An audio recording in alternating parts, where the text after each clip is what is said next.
Her. So here she is. What's up, girl? Hello. What's up? Good to see you. Can y'all see me? Yeah. Is the connection okay? We can Okay, see cool. you. Hi. Pretty clear. Good to see you. It's been a minute. I know. It's been forever. We're seeing each other virtually. Hello. Yes. But you've been working on a lot of good stuff. You've been working on a lot of music. Let the people know what's been going on. Yeah. Well, I've just been in LA finishing up my EP, getting things together. Yeah. Just working on music, like you said, like just finishing up kind of final touches on stuff. Awesome. Well, dude, sick, man. It's good to see your face. You too. So we're here. We're talking about love language. That's the name of my album is coming out. And we're talking about everybody's, version. So today's kind of theme is like acts of service, and we're saying, is there any particular love language for you that's like that means the most to you out of all the love languages? My thing, I think physical touch is right. Okay. Not a bad one. Not a bad one at all. Yeah, okay. Physical touch and probably like words of affirmation, like. Ooh, that's a good one. Or actually, you know what? Maybe acts of service. But the thing about acts of service is that I have a really tough time like receiving. Yeah.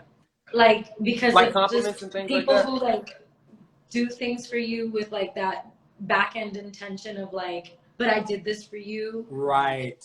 So I'm averted to that, but when someone does something for me, like without me having to say anything, they just see that I need something and they do it. That shit makes my heart swell. So. Oh. Yeah. That's beautiful. Yeah, no, I'm totally with you on that. Some people be like, well, I did this and I did that. I'm like, well, that's not me. That's not the way I do things. So you were only doing it to get the, like you were saying, the back end. That is very. The back end. Yes. What's your love language? What do you, if you feel like sharing, what is like your biggest pet peeve in a relationship or something that you complain about the most? Like you're just like, why didn't you do this? Why, you know what I'm saying? If there is anything. Yeah. I think my biggest pet peeve is just lack of communication. Like if there's something wrong and you're just like hoarding that shit to yourself, like I do not fuck with that energy.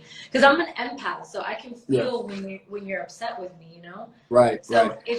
I also understand like needing time to process, but at the same time, like I hate cold shoulders. I hate because like I said, physical touch is my number one thing. So if you're like trying to keep that away from me and like be like cold with me, like just tell me what the fuck is wrong. Yeah, and people doing that, really what they want to say is, hey, do you still love me? Do you still care about me? I'm hurting on the inside, but we don't have the guts, as people, as humans, we kind of are too prideful to like just be like, hey, when you did this, it made me feel like you don't love me anymore. Do you still care?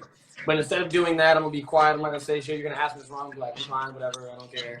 You know what I'm saying? It's like a whole game that people play. Right. Let's cut through. You should know what you did, and it's like I don't know what. We're not mind readers. No, there's a video I saw. It was so insightful. It's called "Why You Will Marry the Wrong Person," and it was like this whole philosopher was going in on like how humans are and how we put too much expectation on love. Like, love doesn't mean someone can read your mind. Love doesn't mean you're going to find someone that's perfect. It's a combination of you accepting their flaws, you understanding that you have your own, and what type of work you're going to put into, make it work. Yeah, I also think that we as humans we're conditioned to put all of our needs into our romantic partner. Yeah. And realistically, like our romantic partner isn't going to be able to meet every single one of our needs. Yeah, no one person can do that. If you get into a relationship and somebody's like trying to isolate you from your friendships, trying to isolate you from your family, like 9 times out of 10, that's an abusive relationship. You know what I'm saying? Absolutely. And so we emotionally abuse each other a lot because we're so disconnected from like our inner child and their needs. And so we project that insecurity onto each other, and then the relationship becomes like a freaking insecurity projection game all the time. Yes. I'm so over that phase of my life, thank God. Like I'm just good for you. I'm not there anymore. Like I want to tell people that are listening, everyone should go to therapy. I think it's the most amazing thing to do. It doesn't make you uncool, it doesn't make you less, whatever. There's nothing wrong with you. but to talk about your issues, to talk about your problems with someone is so important. Because like you're just saying, even in a relationship, you hold stuff in and you don't even know what it's connected to. You don't even know why you feel that way. But the minute that it comes out of your mouth, it relieves a lot of stress and tension, and it's very beneficial to a relationship. So therapy, meditation, prayer. Yes, right. Asking God to make it clear for you really personally helps me a lot. No, absolutely. I'm sure it'll help everyone that tries it. Do you want to talk more about the stuff you're working on? Are you allowed to? Is there a name? If there's not a name, is there like a vibe? You don't have to give me the name. Is there a vibe? Vibe-wise, it's like giving me alternative R&B vibes. Dope. We need to meet up again so that I can play shit for you. That's long overdue. And I need to hear. It's so long overdue. I'm upset. So long overdue. And you just said you're in LA. What the heck? I'm in LA. That's what I'm saying. I told you I was in LA, so don't be playing for the camera. I thought you were saying you were here, but you were busy. We'll talk about that after the call. But no, I definitely want to hear the stuff you're working on. I definitely want to hear the stuff I've been working on. And yeah, thank you so much. You're such an awesome, before you got on, I was telling people, like, aside from you being talented, you're a very, very, like, just a good person. You want the best for yourself. You want the best for the world. And you don't play no games. Okay, we're going to do some rapid fire questions, all right? Let's go. Are you ready for this? I'm ready. You want to hit the hair flip one more time before we start, or what? You good? Okay. Always. I gotta get that ready. Okay. So, good morning or good night text. Go. Good night. I know it bothers my partner when I do what I just said, when I don't tell them what's wrong. Oh, so that was, no, when you told us you were saying someone else did that. That was you. Okay, bet. I hate it when my partner does. Not communicate with me. Okay. Flowers or chocolates? Flowers all day. PDA. Why? They died so quick. I'm sorry. Okay. PDA or no PDA? PDA as fuck. Date night, in or out? Physical touch is the one. Yeah, right. Obviously not pandemic time. When it's not pandemic, do you like date night in or out? I like a cute date night out, but I like, you know what? That's a balance for me. I love being home watching movies, cuddling. So right.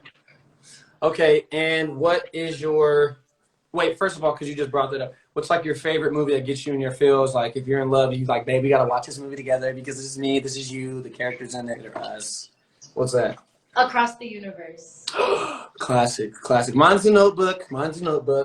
Oh. Only because they have the part, what do you want? And that's all I feel in every relationship. What do you want from me? Honestly, The Notebook is a classic ass love story. Yeah. And what is your idea of a perfect date like? It could be anywhere. You could go anywhere. You could do anything. Give me like 3 things that are like a must.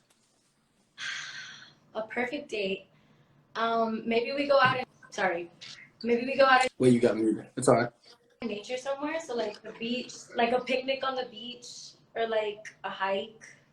Bet. A romantic dinner. I don't know. What food? What's the food? Open. Come on. I like for the person to like take control of it though, and like. Okay. Tell me what we're doing. All of you guys. Too. Like. I feel like I've heard. I'm picking you up. We're going somewhere. Love that shit. Like I've heard you want. Like I've heard people say you want people to take control, and then later you're like, oh my God, he's so controlling. I don't get it. Why is he? I like for you to take control. That doesn't necessarily mean you have to be controlling. Right. There's a difference. You're right. It's a fact, though. You can have a dominant energy and not dominate me. You know? Ooh, okay. That's a hard line to walk though. I feel like a lot of people may not have that. That's a tight rope. Okay, bet. Is there anything else you want to share? That was all my questions. I'm glad you just got on and said what's up. I appreciate you. Those are great. What's your love language? Mine is quality time, words of affirmation, physical touch. I'm not really a gifts guy. I'm like, I'd rather you spend all day with you than like spend a few hours with you and you got me something. You know what I'm saying? Like I prefer like, you know, and I like to be told that, you know, I'm awesome if that's what you think. You know what I'm saying? Let me know you love me. You're awesome. I like to know. Everybody likes to hear that. But 2, I'm working on like not overdoing it because I felt like, you know, in past relationships, I would say it so often that I would just kind of like be saying it without meaning it. Like it was a part of my lingo, you know? It's like when people put LOL after every text. I would be that person. But I'm just saying, you know, you're not really laughing out loud. You're just saying it. So I'm like, hey, I love you, whatever. It just kind of like came out. So I'm working on meaning what I say, saying it when I mean it, things like that. But yeah, I am definitely spending some quality time. And I'm an adventure guy, you know. I like doing random things. I like to. I was watching this thing and they said the happiest people are the people who switch up the routine. Like they don't do the same thing twice. That's me as fuck. I love that bit. And that's good. That's good. Who's your favorite artist? Let's get into that. Who's not your favorite artist, but like your favorite? Who did you think of when I just said that? Like someone that you listened to that? Well, someone I've been listening to nonstop. I mean, I would say Janae Aiko. Okay, yeah. Because I can listen to her shit back to back to back to back to back to back. Cause you triggered. I'm joking. Okay.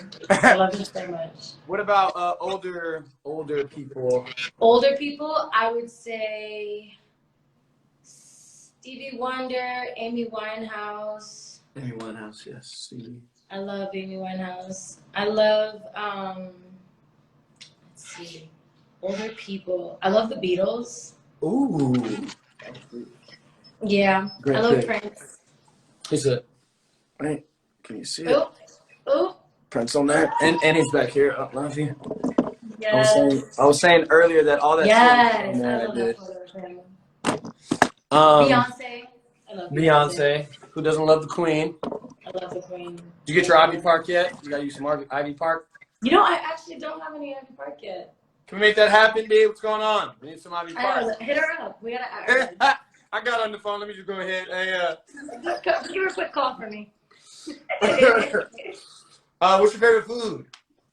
Favorite food? You know, it used to be sushi, but I can't eat sushi anymore. Yeah. I can't do raw salmon. So I like Cuban food. Cuban food? I remember. Nostalgia. The salt? No, the nostalgia. Oh, nostalgia.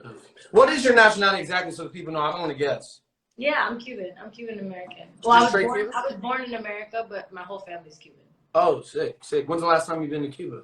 I never been. Gotta make that happen.